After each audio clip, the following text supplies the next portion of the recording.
person decides whether they want to read the entire paper or not. So for these reasons, one should spend substantial amount of time, make sure that the abstract is written well, and it should present the paper in a standalone fashion, because a lot of people will read the abstract and not read the entire paper. I hope this probably convinces us that this may be a good reason why we may say an abstract is important. Therefore, since it's a standalone component of the paper, it should serve as a road sign that shows or whether the potential reader's appetite, whether or not to read the paper. So what information should the abstract therefore contain? We say it should be a roadmap. So it should provide a quick overview of the entire paper with sufficient details. And of course, within the specific word limit of the journal or the conference or the index requirements that may be. But the key thing that it should be sufficiently representative of the entire paper. We said it's a condensed version of the introduction, materials and methods, results and discussion. So one should be able to pick out the substantive information from each of these main sections and present those in the abstract. Abstract should therefore call attention to the paper, but because of the limitations in space that usually encompass an abstract, one should avoid extraneous explanations that may lengthen it unnecessarily. And one should have, because we said a scientific paper, even though it's a technical document, refers to the subjective intellectual contribution of a writer, one should be able to let the abstract, and indeed the entire paper, of course, reflect one's judgment of the key information and the conclusion, what one's view of what the findings of the work mean to the readership, or what is one's contribution, intellectual contribution. So one should be able to see about what is necessary, what is important, not important. And of course, all this should be verifiable independently. And I hope I'll say a word of this. So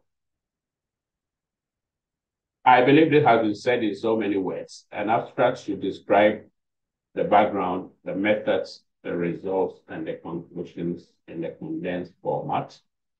And in general terms, one may write the abstract as a one lengthy flowing paragraph of 200, 300 words or 150 words based on the requirements.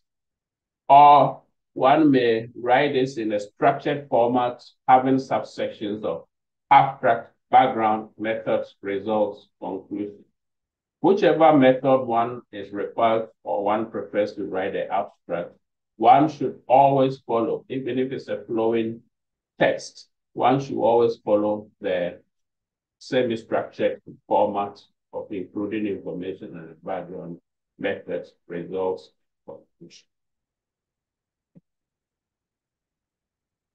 So having briefly mentioned a structured and a non-structured abstract, one could also classify abstracts generally as informative or indicative. So an informative abstract will be one that follows the general subheadings that we have described in the previous slide. That's a background, methods, results, and then conclusion. That is an informative abstract. So an informative abstract is a de facto condensed version of the entire paper that briefly states the major subsections. And having read an abstract, as we said, it should be able to provide sufficient information that either it makes the reader decide to read the paper further or believe that they have gotten enough information and move on to something else. So that informative abstract have also the function that it may actually supplement the need to read the entire paper. The other type of abstract is the indicative, whose purpose is to indicate the subjects dealt with in the paper. So it serves the purpose of a quasi table of contents. It makes it easy for the reader to decide whether to read the paper. And because it is indicative, it's seldom substitute for the full paper. So if you look at this abstract, for instance, in the last 3 lines, it reads, in this review, available evidence on the safety and efficacy, which is described with emphasis on children where appropriate, and focusing on characteristics that may be potentially important for malaria control policy discussion. This does not give us what the content of what it should be, but it gives us indication of what the paper would contain. So it's also termed a descriptive abstract. At times, other synonyms may be expressive, suggestive, or symbolic. So it's more of shows a roadmap, but it does not provide sufficient information. So that is an indicative abstract. Some useful tips. An abstract, we have said, is a self-contained miniature version of the paper that will be published as a standalone document.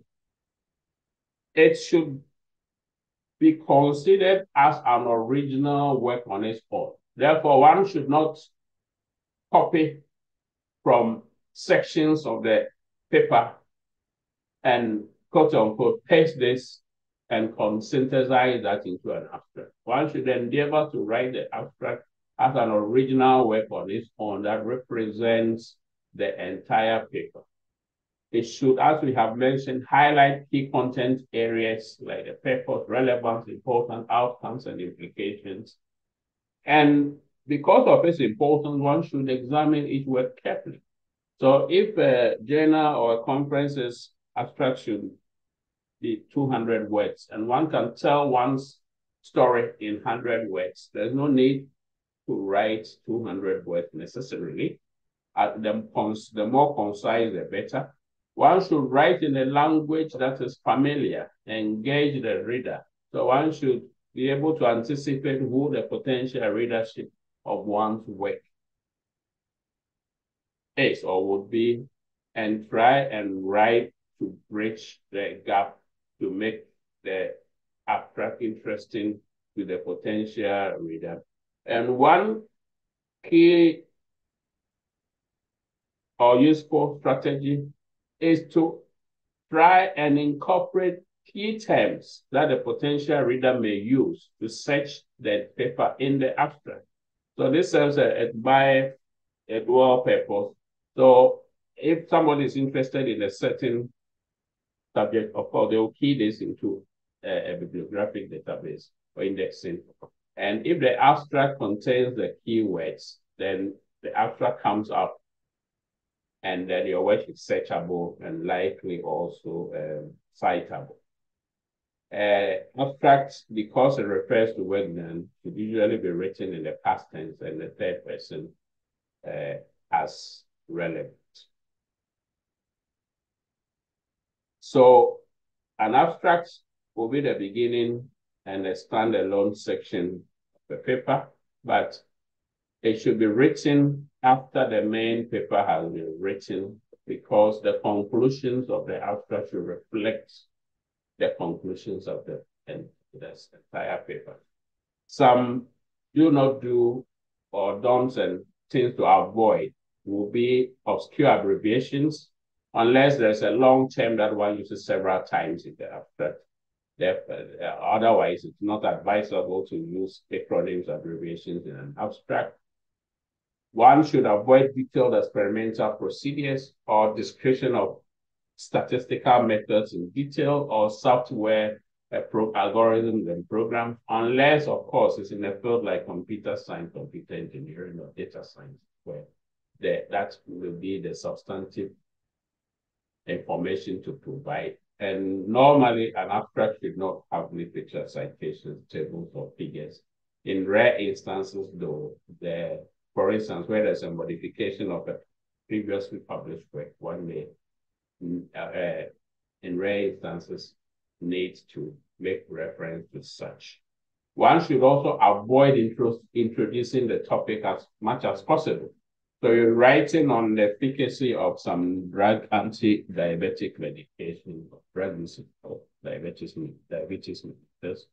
and maybe one should narrow down to what the problem is rather than talking about what diabetes is in general.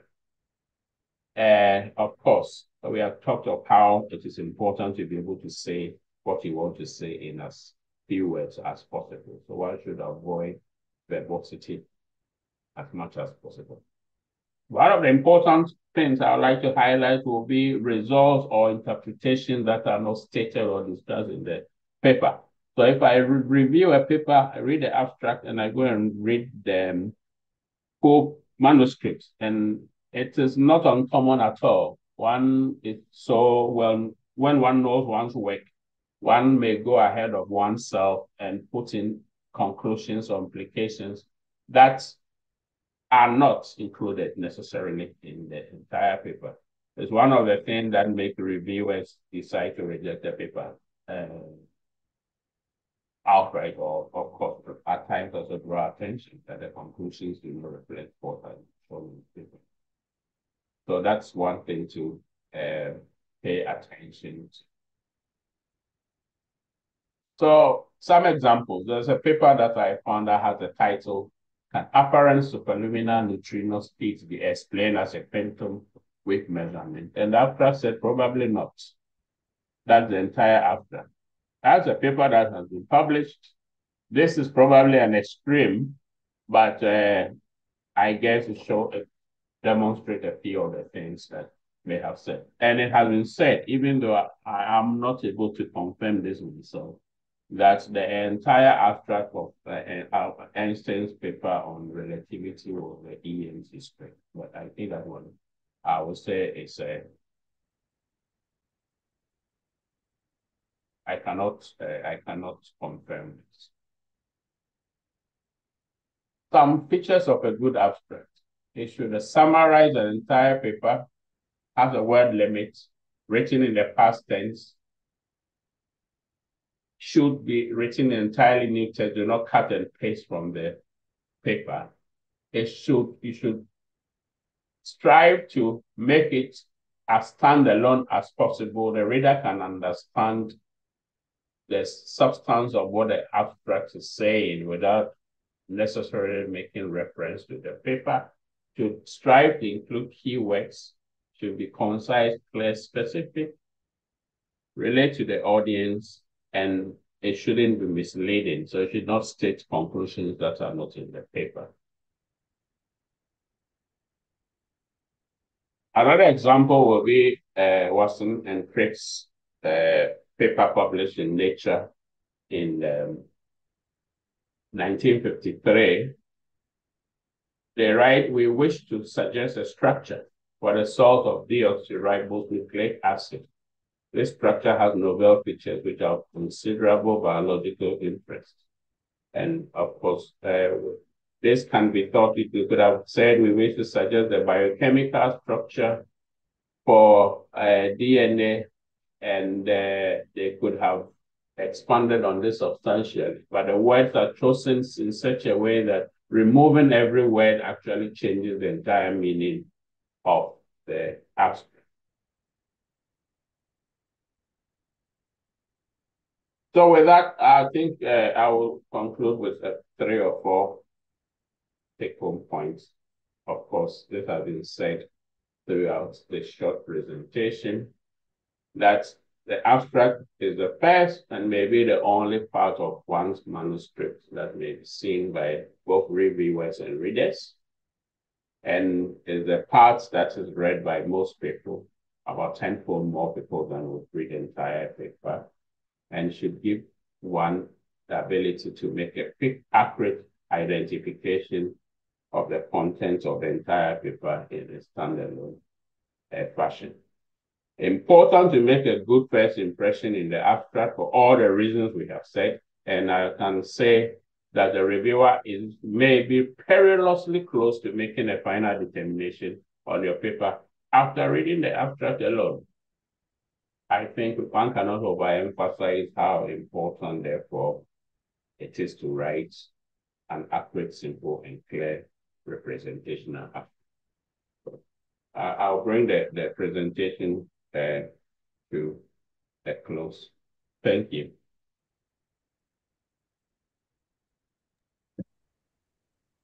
Okay, so thank you so much, Professor Obie.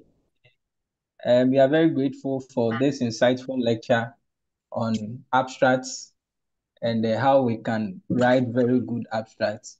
Really, the abstract is one very important section of our research work, manuscripts, proposals, and so on. So, participants, we want to say that if you have any question, please hold on with your question. You can note it down, or you can put it in a Q&A box. After we have taken the second section, the second lecture, then we will go into the Q&A section, and then we would address our resource persons will address all questions that you would have on the topics that they have presented. Thanks so much once again, Professor Obieje. So for our second lecture, it will be taken by our own Dr. Roberta Lamptey. So most of us already know Dr. Roberta Lamptey. She's a consultant family physician at the Korle Bu Polyclinic Family Medicine Department, and also a diabetologist. She's a fellow of both the Ghana College of Physicians and Surgeons and then the West Africa College of Physicians and Surgeons.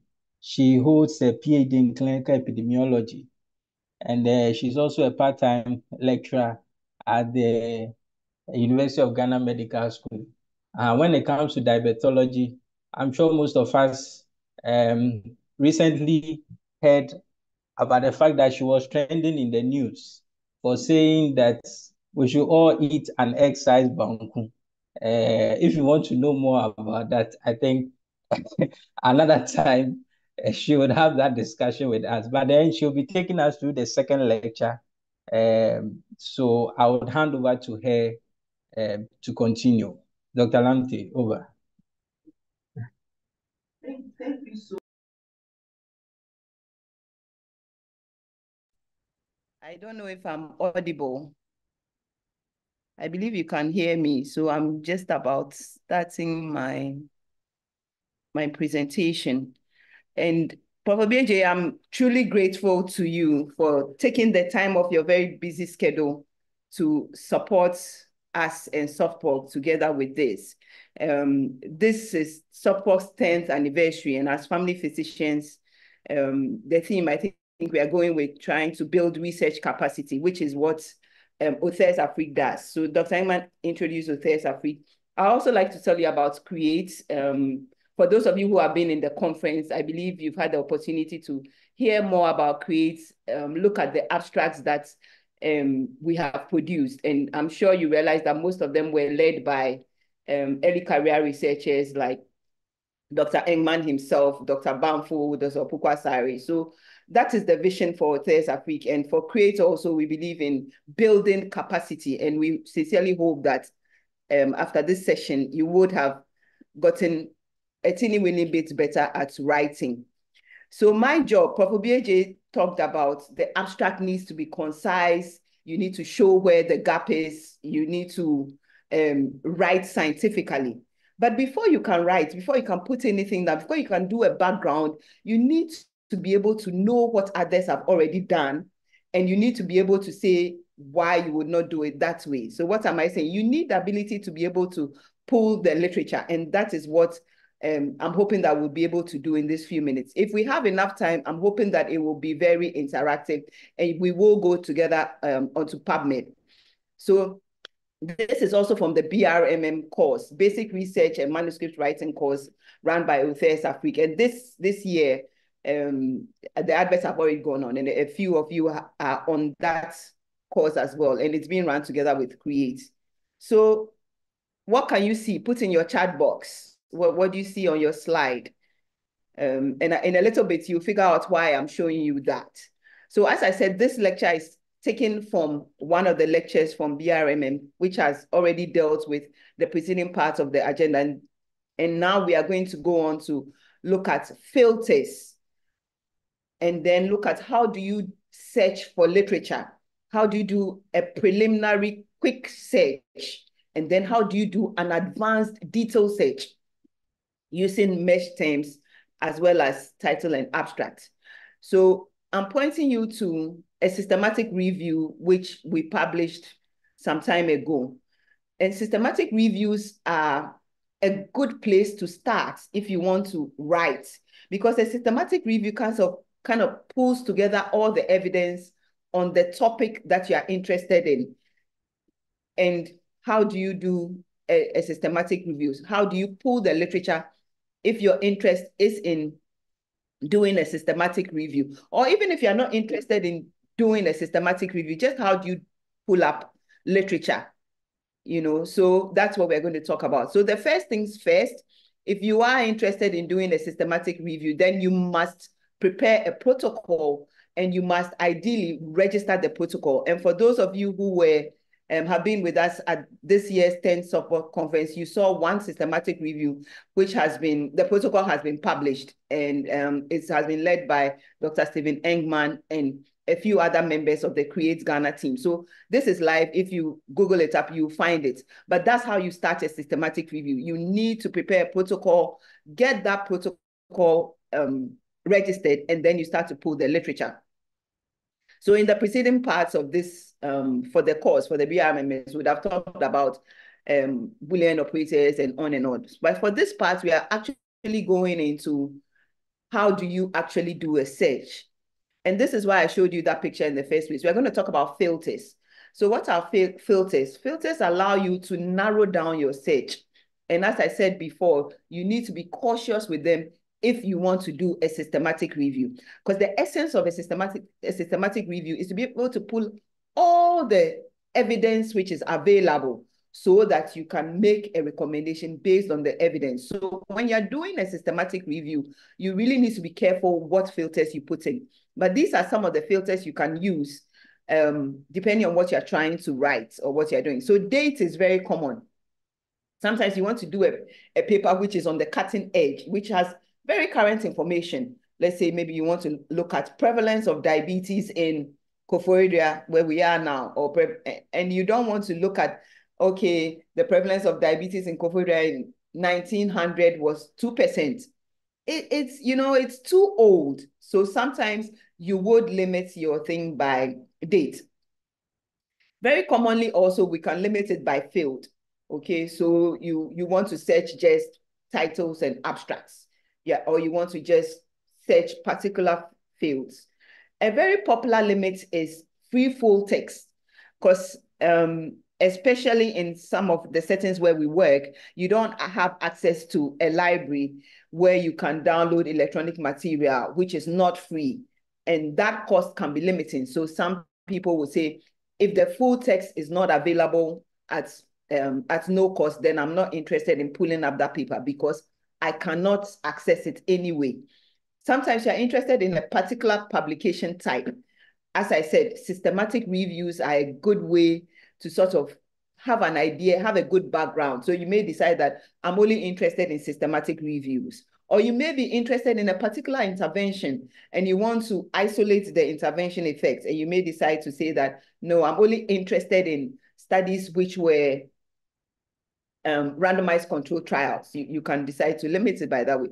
You may decide to say that I don't speak French, so I'm not interested in French papers. And the systematic review protocol led by Engman and the rest of the Create team, we are going to pull up papers which are in French and in English. So we limited it to those two languages, but often most people would limit it to English. If it is a systematic review, you do need to be cautious with that, okay? Because then it means that you would not be able to pull up all the literature. A smarter way would be maybe to get somebody that is able to speak the language on your team, if that is possible. Sometimes you're only interested in a particular sex. Maybe you're interested just in males. Maybe your study is on prostate cancer. So you would limit it by gender to just males. Sometimes you're interested in a particular age group. Maybe you're interested in what is the prevalence of hypertension among the elderly. And if you look at papers for all the ages, it may waste your time because your focus is on elderly. So you may decide to limit it by age group. How do you do that? There's so many other things that you can use to limit it. And I'm showing you. So if you go into PubMed and you choose other, there's all these age groups here, 65 plus, 80 and over, and on and on and on. So that is it for filters. And let me say again, if it is a systematic review that you want to do, please be cautious with the filters and what you filter.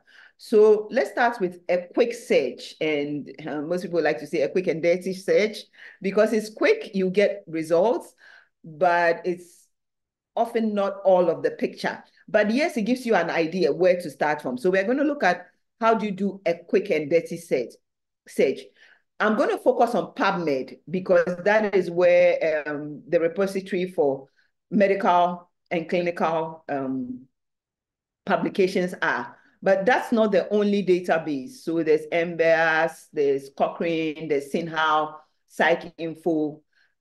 I put Google Scholar as caution. So yes, Google Scholar is a database. You can look at it, but you realize that you can't use the Boolean operators. And also, if you're doing a systematic review, you can't use Google Scholar because it is not reproducible. The papers are not indexed. So I could do a search in Google Scholar today, put in the same terms, and what will come up will be different. But if I did the same search in PubMed with the same terms, and I did a mesh term, and I'll come to what mesh terms are in a little bit, medical subject heading, the same is reproducible. So that's why I put the caution for Google Scholar. If you're doing a systematic review, you need something, a process which is reproducible, and you can't use Google Scholar. There's also Scopus. So there's a Cochrane library. So these are just a few slides to show you the other database. So this is Google Scholar. You can put your thing in there and it will pull up. So the thing about searching the literature, and the reason why I'm showing the time clock there and the gold bars, they say that an inch of gold cannot buy an inch of time. So time is money, is invaluable. So you want to make sure that when you are searching, you are pulling up the literature, you get results which are useful. Otherwise, you end up spending so much time with little yield. And that is what the advanced search helps you to do. If you do an advanced search, you are more likely to be able to find quickly the information that you need. So for a quick search, you just use your keywords and your key phrases. You look at your topic. So if your topic is whatever, structured self-management education in low resource setting, in people living with cardiometabolic disease, for example, then your keywords would include cardiometabolic disease, diabetes, hypertension. Your keyword would include self-management education. And you can use that or some of those phrases to do a quick search. But we're going to go on and look at an advanced search. So in the BRM course, we kind of split it up into little bits of video. So that's why you see it says stop here and do your little bits so that you go along as the course flows. So what exactly is an advanced search and how do you do it? So we are all online. That means we all have our machines. So if you are able to go to PubMed at the same time, it will be really useful and it will be really good and it will be more practical. But of course, if you are not able to, hopefully the recording will be available in your own time, you do that. So how do you get to PubMed? So I'm showing you on the screen. If you go to Google and you put in PubMed, it will take you to the screen on my right-hand side, okay? And that's how you get to PubMed. It will take you right there. So when you get to PubMed, you scroll down, okay? And it is really better. I don't know how much time I have, but if you can actually do it as we do it, it'll be better. But if you scroll down, So I'll go back. So this is the PubMed screen. And on this screen, I don't know if you can see my cursor, but once you're on the PubMed screen, you just scroll down and you're going to see at the bottom here, I'm highlighting it in white. It says MESH, medical subject headings. Sometimes also if you put in Google PubMed MESH, it will take you directly to the MESH screen. But this is how I always get to it. I just go down there and then I click on that MESH and it will take you to this next screen. Hopefully you can see my screen and you see it says MESH, medical subject headings. That is how all the papers are sort of indexed in the library. Okay, so if you're doing an advanced search, you start from here. You use your MESH terms to pull up the literature that you want. So here, you see it says MESH.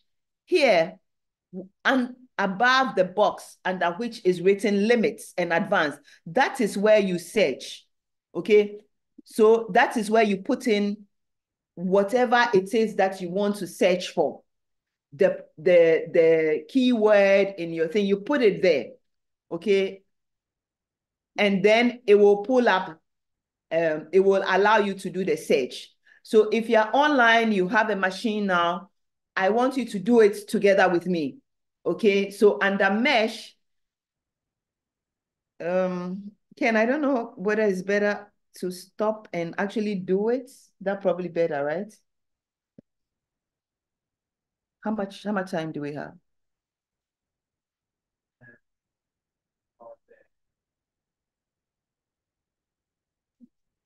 15 minutes? Okay, maybe just teach it then.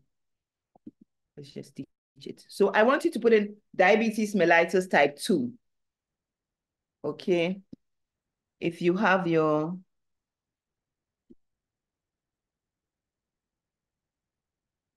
so under the MESH term,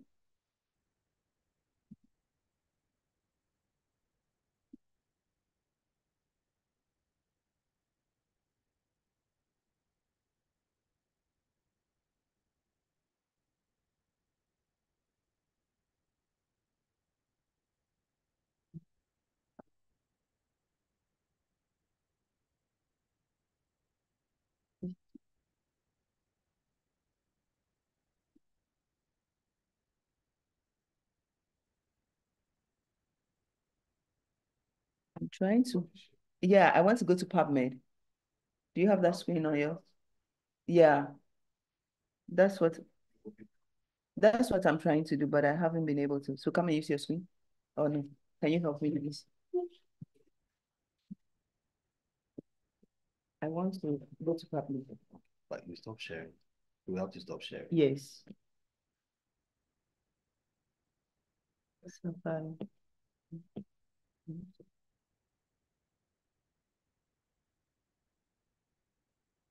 Yeah. Yeah. So stay here so that let's start sharing from here. Yes. But yeah, so here we go.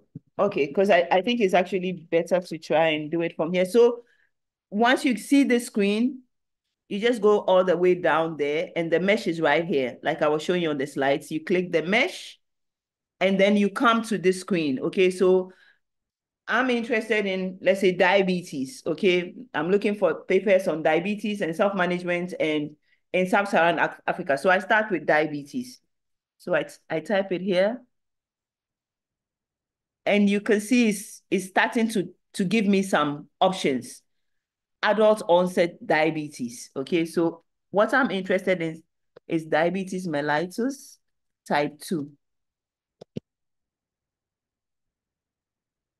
Let's put that in and see whether that would come.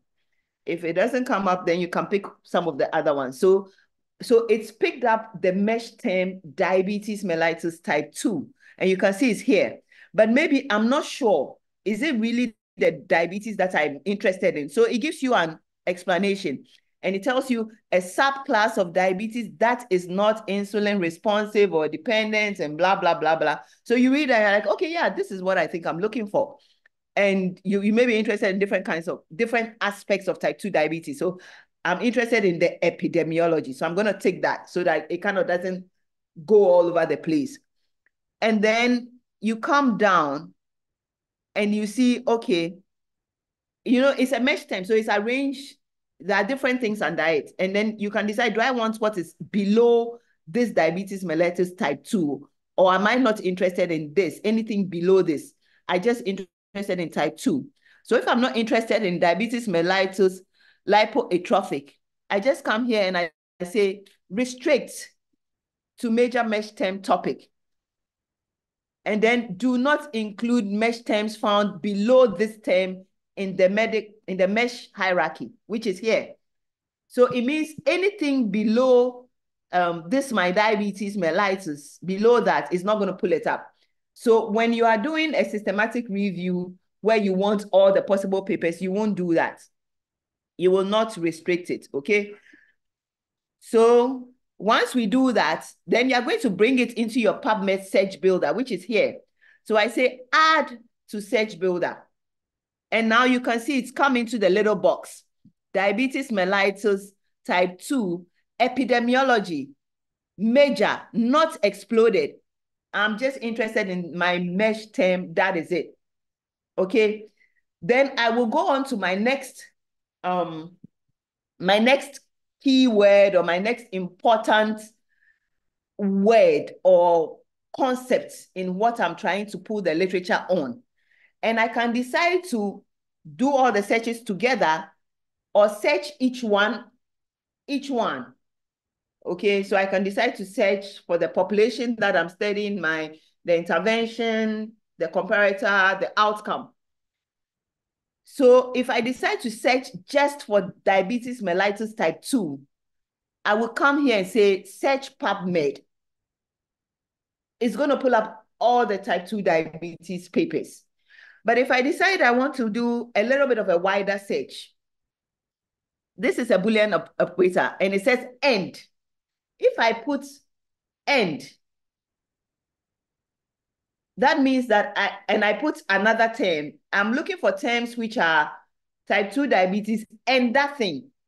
So let's say type 2 diabetes and self-management and self-care.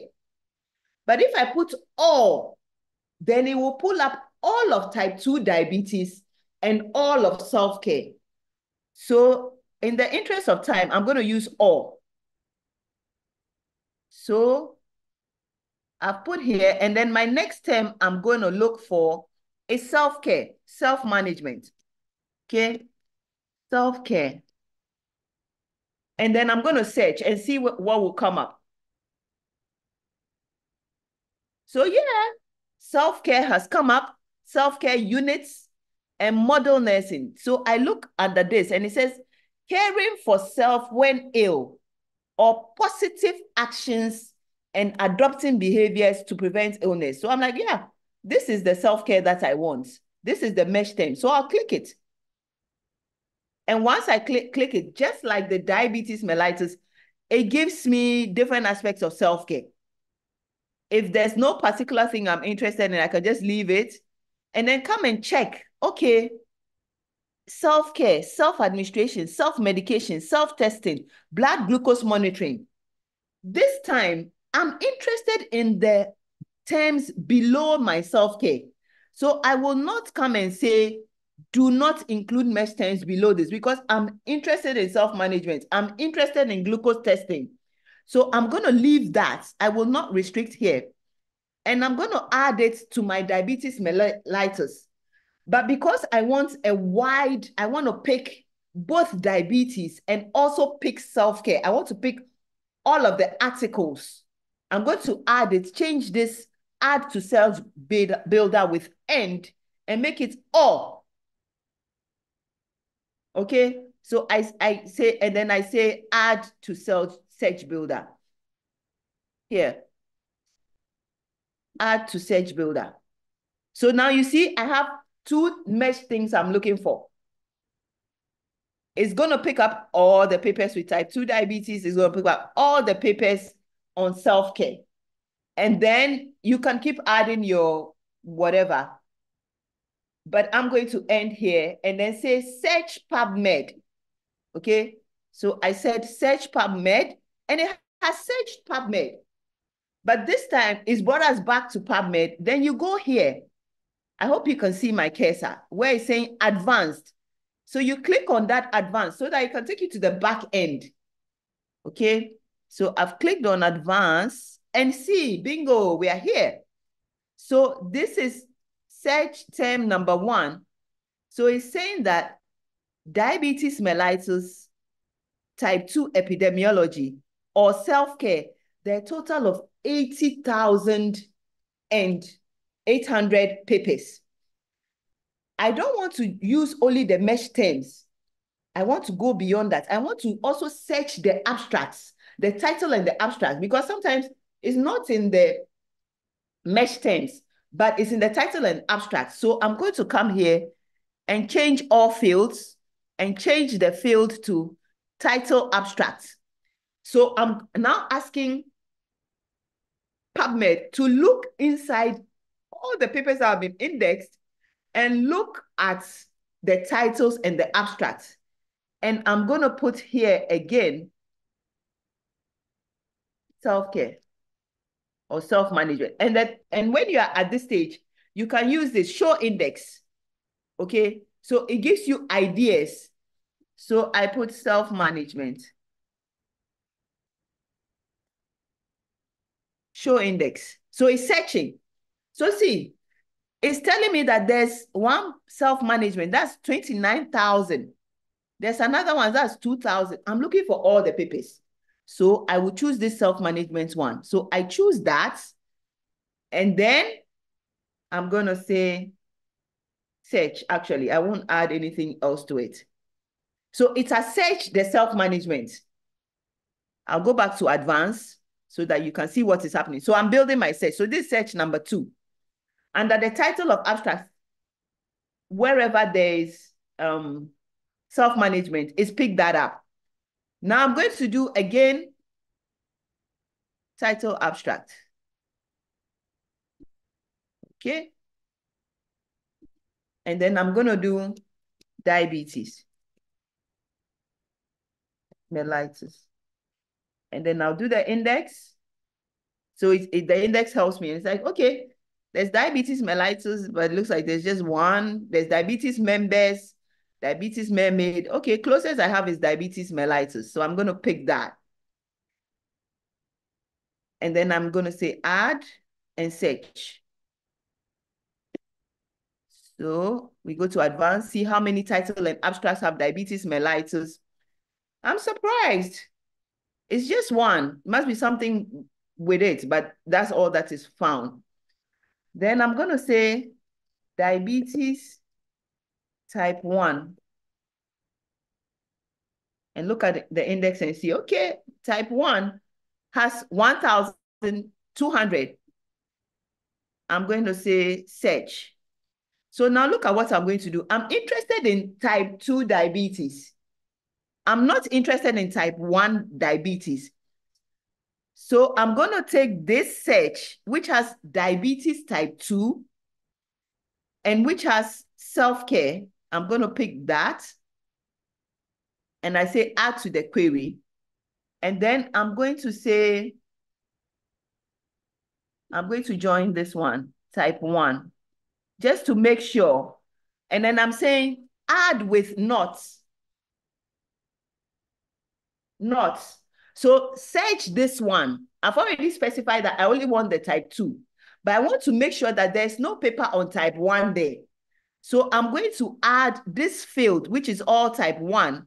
And I say add it to this one, add it with nots and search and tell me what you find.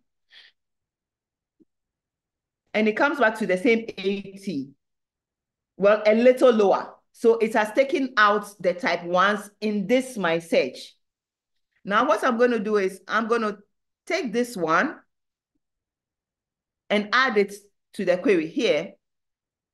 And then I'm going to take self-management and I'm saying add it with end. So that I now get papers which are on type 2 diabetes and self-management. Okay, so we go back. So now we're at 8,000. What I'm going to do to be able to really prune it down is I'm going to take this one, add it to the query, and then come and add this one. So this search now has diabetes or self-care, not type 1. So I need to remove actually the self-care from this query. So let me cancel that. Let's take this one, I think. Add query. And then add it with self-management. Add it with end.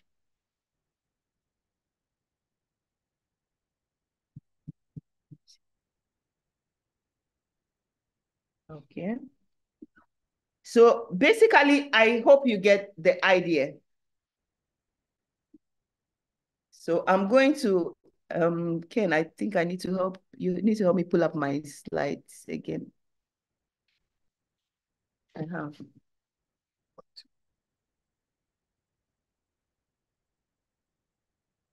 Is it this one? Right? Okay.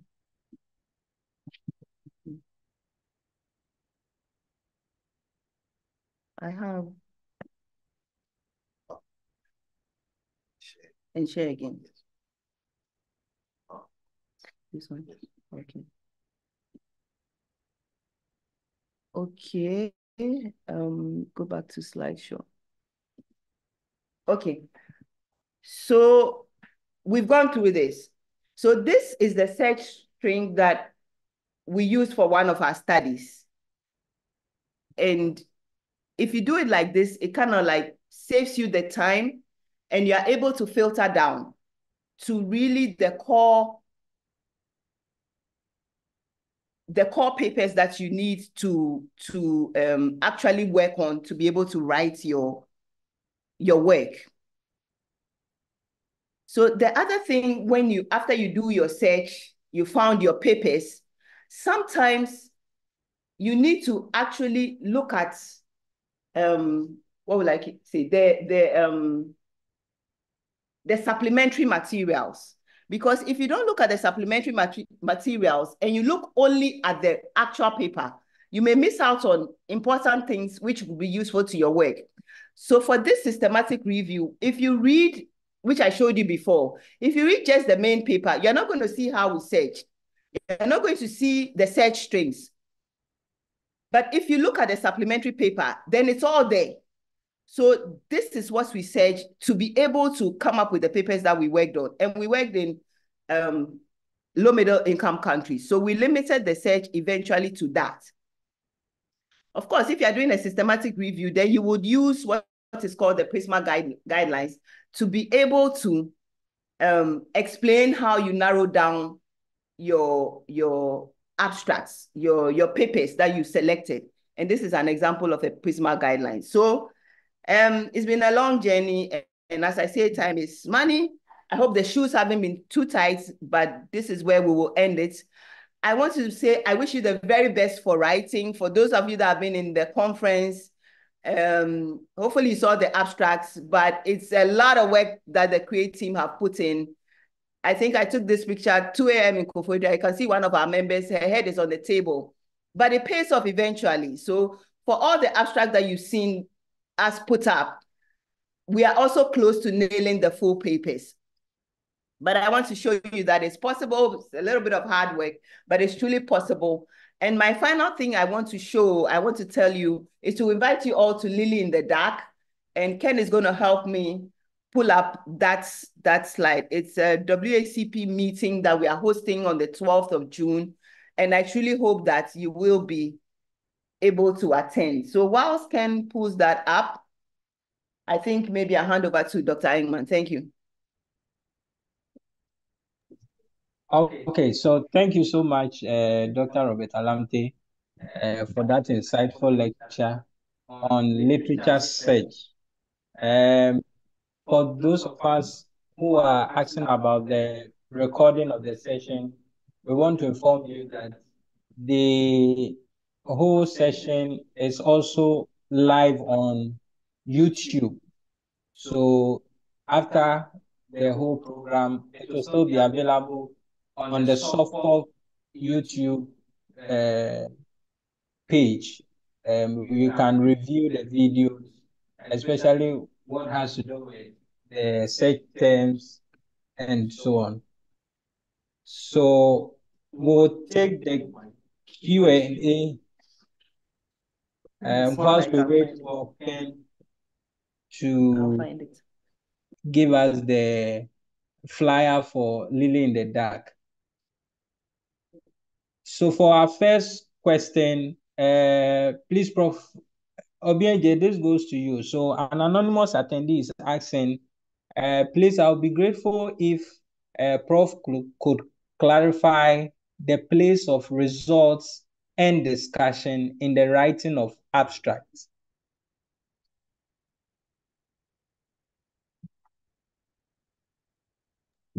Right. So the place of results, I think from first principles, we said that the abstract is a condensed or a miniature version of the entire paper. So one includes components of the background, components of the methodology, results, and discussion. If one has to clarify, then if I'm reading the contributor, what I would like to say will be that one would, in the abstract, write the most important results. So we also said that in as much as the scientific paper follows a specific format, it should reflect the author's intellectual input into and the subjective position onto the entirety, of course, in as much as all this is supported by the data.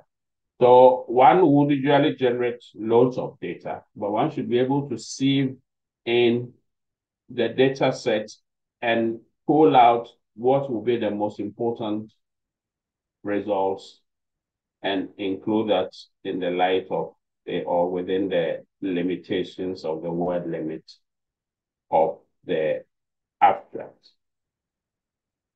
That will be the results section. One should include the most important results and not all the results, of course.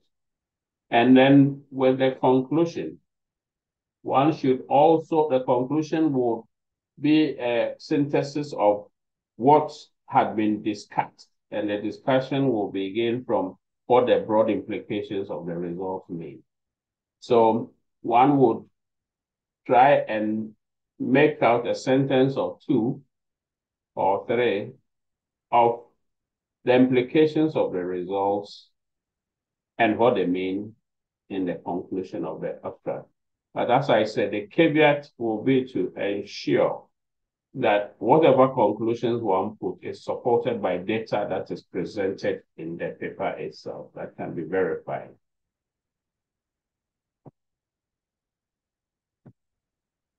All right, thank you. I may see somebody also say that, how does that look in the context of the saying that it should be written in the past tense and then for work that is yet to be done? So I would read that to mean that that would be the abstract of a research proposal for a thesis dissertation or a grant application, as the case may be. Yes, in that case, of course, then the tense is inapplicable. One has to then write in the appropriate tense, which will not be the past. But in terms of the conclusion, then one would substitute the expected outcome for the conclusion, because this is what that is used on yet to be. All right. Thank you. I think over. Okay, thank you so much, Prof. So we have some hands up.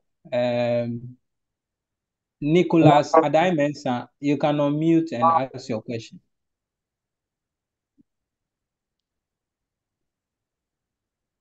Oh, sorry, you can put your question in the Q&A box. Okay. Okay.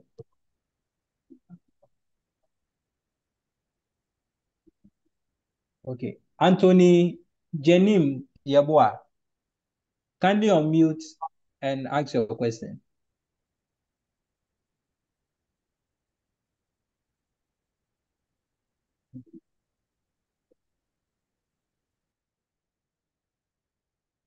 Anthony, please, if you can hear me, unmute and go ahead with your question.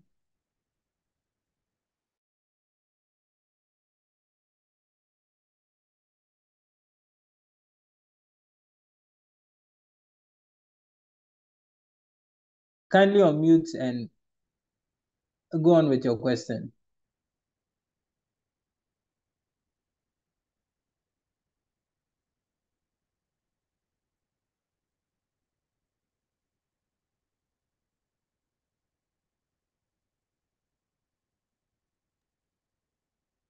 Okay. So, Prof, there's another question from Stephen Afuchu. It goes like, thanks, Prof. My question, please, how does the abstract you spoke about differ from abstracts of call for papers that expect one to write an abstract of a paper or research one is proposing yet to do? Do they actually mean proposal, but choose to use the word abstract? In your response, kindly pay particular attention to the fact that an abstract per your presentation must include conclusion of the paper and must be in the past tense typically. I think, Prof, you highlighted on that, but please, you can go ahead then. Yeah, thank you. I think I've already addressed part of it. Okay. Yes. And the conclusion that may be substituted by the expected outcome. I wasn't sure though what was the call for paper. Was it from a journal or a conference or a funding agency? If it was a journal call for papers, then there are several of such, and we may be digressing a bit maybe from this, but the call for papers, the journal has a special issue or a theme paper, and then we'll call for papers. Usually would appoint a guest editor, and a guest editor would write a summary theme in the form of an abstract. But again, that would be something like an indicative abstract. You give a certain scope of work that you think may be included in the special theme, and then invite authors who have either done work in that area or want to write reviews, or invite authors who are known to be experts in that theme field to submit either review papers or original work, if I understand what. Thank you. Thank you, Prof. Okay, so Dr. Edwina says there's a spelling mistake with diabetes mellitus inserted. Okay. So that's well noted. I think that probably that was why only one paper. Yeah, that's well noted. Joseph Autry Ajekum, kindly unmute and ask your question.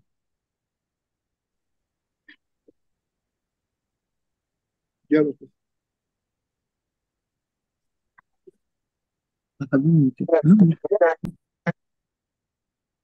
Joseph Autry, please go ahead.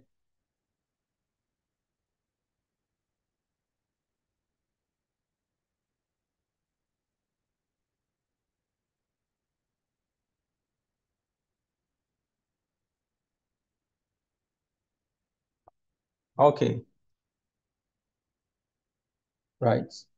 So if there are no questions, no further questions, okay, Then on your screen is a flyer for a public lecture.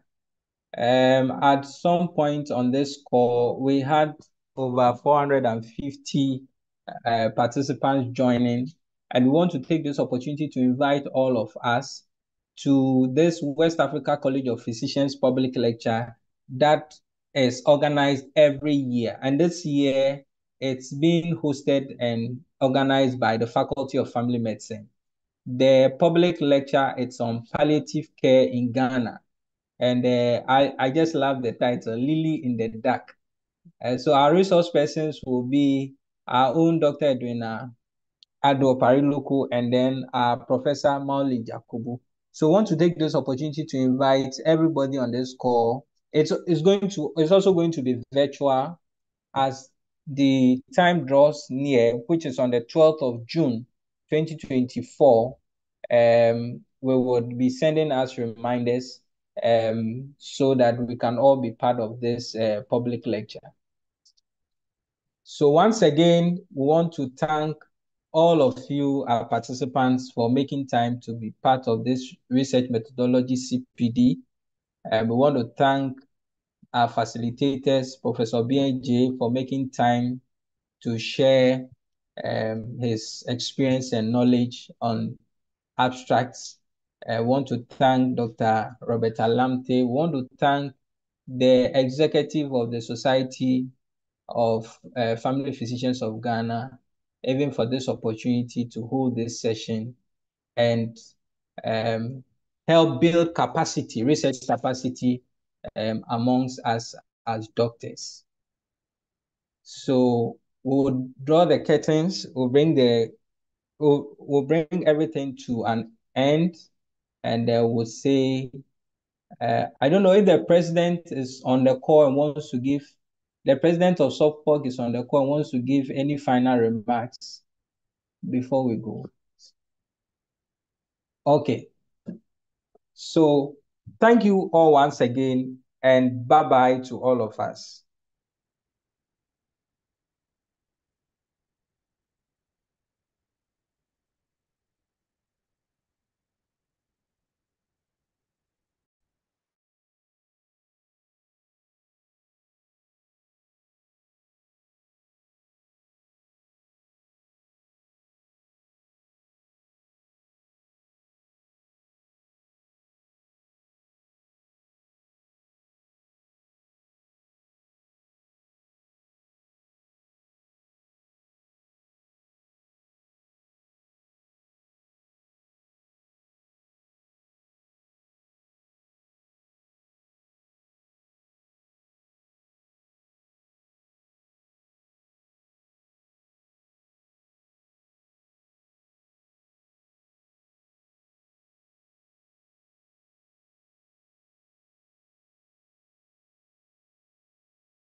If you registered via the Zoom link, the CPD points would be assigned to you based on when the MDC gives the approval for it to be uploaded. So please, if you registered via Zoom, worry about the CPD. Thank you.